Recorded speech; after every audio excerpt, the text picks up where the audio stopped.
Hi welcome to editors time with కేసార్ sir. నమస్తే sir. నమస్తే అమ్మ. నిన్న బీఆర్ఎస్ పార్టీకి సంబంధించి మాట్లాడుతూ సార్, మీరు చాలా స్ట్రాంగెస్ట్ పార్టీ, ఉద్యమం పార్టీ.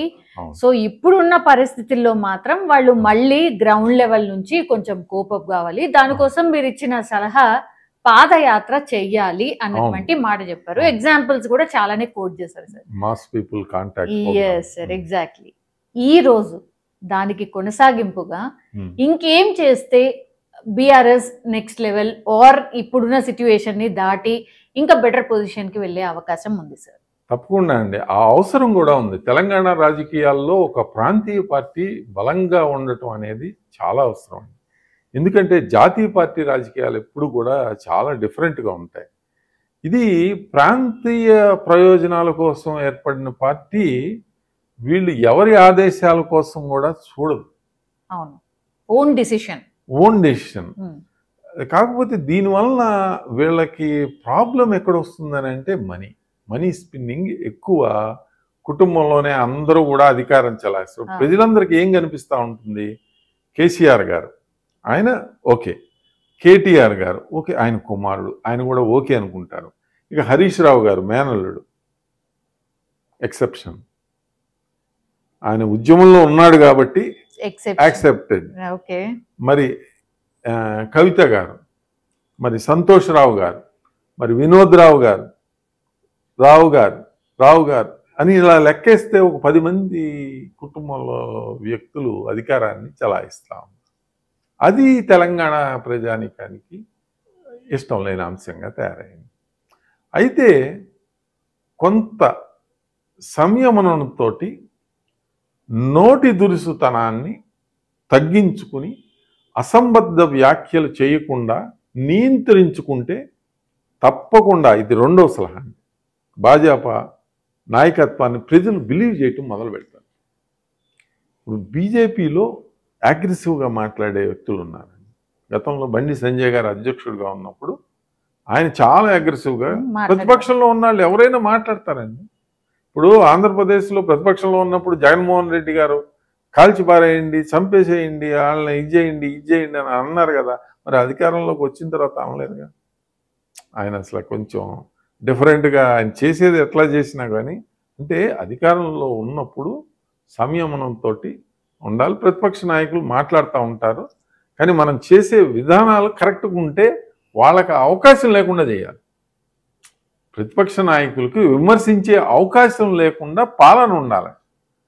అప్పుడే మీరు ప్రజల్ని మెప్పించగలుగుతారు. మీకు సింపుల్ రూల్. అట్లా ఇప్పుడు అధికారాన్ని కోల్పోయారు. అధికారాన్ని కోల్పోయిన వెంటనే కేసీఆర్ కానివ్వండి, కేటీఆర్ గారు కానివ్వండి, ఈ ప్రభుత్వం ఉండదు అనేది చాలా ఎక్కువగా. అది వాళ్ళు ఏమనుకుంటున్నారంటే, అలా అంటే కేసీఆర్ గారు ఏదో అండర్ గ్రౌండ్ వర్క్ చేస్తున్నాడు అని ఈ ఎమ్మెల్యేలు ఉంటారు అని అనుకుంటున్నారు. అది వాస్తవం కాదు. మీకు దానవ నాగేందర్ గారు కానీ, మరి కడియం శ్రీహరి గారు కానీ, రేపొద్దున తెరాసాని వీడి వెళ్ళిపోయే ఎమ్మెల్యేలు కానీ, ఎక్స్ఎమ్మెల్యేలు కానీ ఎందుకు వెళ్ళిపోతున్నారు? సరే, ఎమ్మెల్యేలను ఆపుకుంటారండి, మున్సిపల్ చైర్మన్లు ఎందుకు వెళ్ళిపోతున్నారు?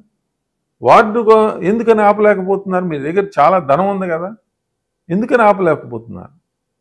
దేనికోసం ఈ ఎమ్మెల్యేలు మున్సిపాలిటీలన్నీ భారాసాన్ని వదిలేస్తున్నారు? సింగరేణి కార్మిక సంఘం ఎన్నికల్లో ఎందుకు ఓడిపోయారు? మీరు రాత్రి బిచానా ఎందుకు ఎత్తేయగలిగారు?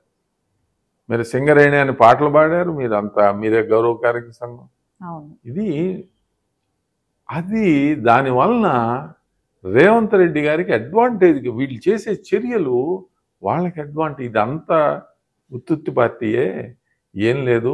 తండ్రి కొడుకులు ఇద్దరు కూడా నోటి దురుస్తనం తగ్గలేదు అని ప్రజలు అనుకోవటం కాదు, వాళ్ళ పార్టీలో వాళ్ళే అనుకుంటున్నారు.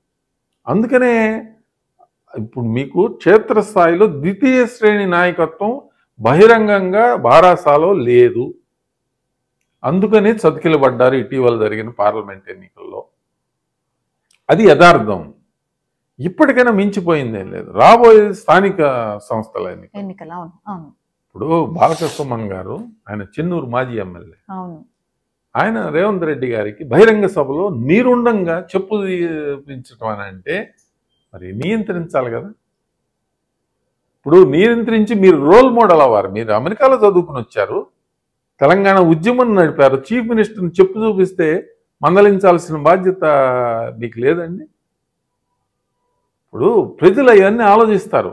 కొత్తగా ఏర్పడిన వాళ్ళు కనీసం సంసారం చేసుకొని ఇవ్వాలి కదా మంత్రివర్గాన్ని. వెంటనే పార్లమెంట్ ఎన్నికలు వచ్చింది, ఏదో 2, 3, 6 హామీలు అన్నారు, 3 చేశారు, ఇంకో 3 చేస్తామంటున్నారు.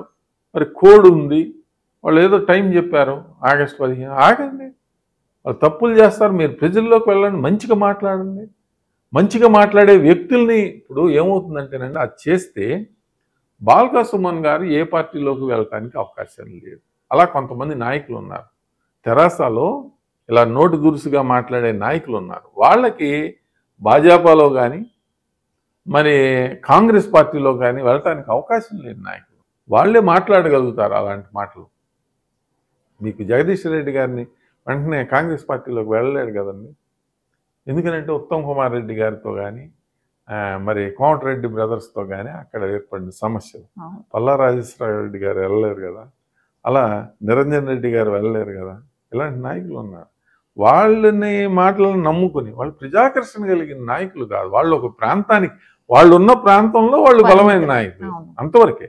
అంతేగాని వాళ్ళు జిల్లా మొత్తం కోమటిరెడ్డి బ్రదర్స్ జిల్లా మొత్తాన్ని శాసించగలిగిన నాయకులు. వాళ్ళకు ఒక గ్రూప్ ఉంది, వాళ్ళంతా కూడా వాళ్ళంతా కట్టడిగా జానారెడ్డి గారు అందరూ కలిసి రాజకీయం చేస్తారు. వాళ్ళు జిల్లా మొత్తాన్ని కంట్రోల్ చేయగలుగుతారు. అలాగే ఖమ్మం జిల్లాలో కూడా అలాగే ఏర్పడింది ఒక ముఠాలాగా. వాళ్ళు బయట ఎట్లా ఉన్నా కానీ లోపల ఎలా ఉన్నా బయటకు మాత్రం వాళ్ళంతా ఒకటే. బట్టి విక్రమార్క, తుమ్మల, పొంగులేటి అందరూ కూడా మినిస్టర్లు వాళ్ళ అధికారాలు కాపాడుకుంటానే ఏదో లాటరీ వస్తే వస్తుంది, అడుగుదాం, ఏది వచ్చినా పదవి వచ్చినా అడుగుతూనే ఉంటారు వాళ్ళకి. ఇది రాజకీయం కదండి. అడగకపోతే ఎవరు బెటరు, అందుకని అడుగుతూనే ఉంటారు. ఏదో ఒక పదవిని అడుగుతూ ఉంటే ఏమో ఎప్పుడు అడుగుతున్నాడు, 4 సార్లు అడిగితే ఒకసారి అన్న కన్సిడర్ చేస్తారు. అలా ఉంటుంది రాజకీయం. ఏది ఏమైనా కేసీఆర్ గారు, కేటీఆర్ గారు సాంప్రదాయంగా మాట్లాడుతూ నోటి బోడిగుండికి మోకాలికి ముడిపెట్టే ముచ్చట్లు చెప్పకుండా, అసంబద్ధమైన వ్యాఖ్యలు చేయకుండా ప్రజలకి వివరించండి. ఒక కాంగ్రెస్ పార్టీ చేస్తున్న విధానాల వలన ప్రజలకి ఏ విధంగా నష్టం జరుగుతుందో వివరించండి.